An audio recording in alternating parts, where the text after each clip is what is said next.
Lalo film 100 કરોડને પાર Gujarati film જગતમાં ઇતિહાસ રચાયો.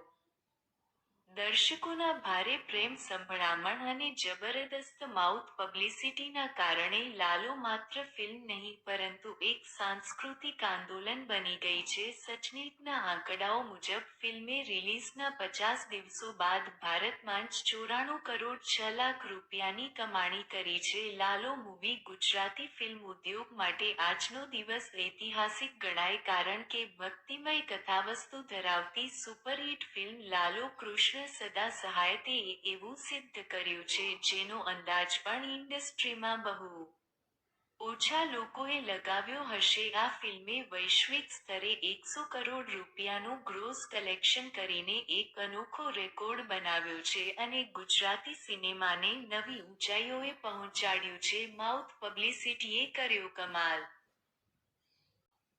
દર્શકોના ભારે પ્રેમ સંભળામણ અને જબરદસ્ત માઉથ પબ્લિસિટીના કારણે લાલો માત્ર ફિલ્મ નહીં પરંતુ એક સાંસ્કૃતિક આંદોલન બની ગઈ છે. સચનેટના આંકડાઓ મુજબ ફિલ્મે રિલીઝના 50 દિવસો બાદ ભારતમાં જ 94 કરોડ 6 લાખ રૂપિયાની કમાણી કરી છે. આ કમાણી સાથે તે અત્યાર સુધીની સૌથી વધુ કમાણી કરનારી ગુજરાતી ફિલ્મ બની ગઈ છે. તાજેતરમાં ફિલ્મ આંતરરાષ્ટ્રીય બજારોમાં રિલીઝ થતા ઓવરસીઝ કલેક્શનમાંથી 5 કરોડ 90 લાખનો ઉમેરો થયો અને કુલ કલેક્શન 100 કરોડ 5 લાખ સુધી પહોંચી ગયું. આ રીતે લાલો ફિલ્મ 100 કરોડનો આંકડો પાર કરનારી પ્રથમ ગુજરાતી ફિલ્મ તરીકે ઇતિહાસ રચી ચૂકી છે.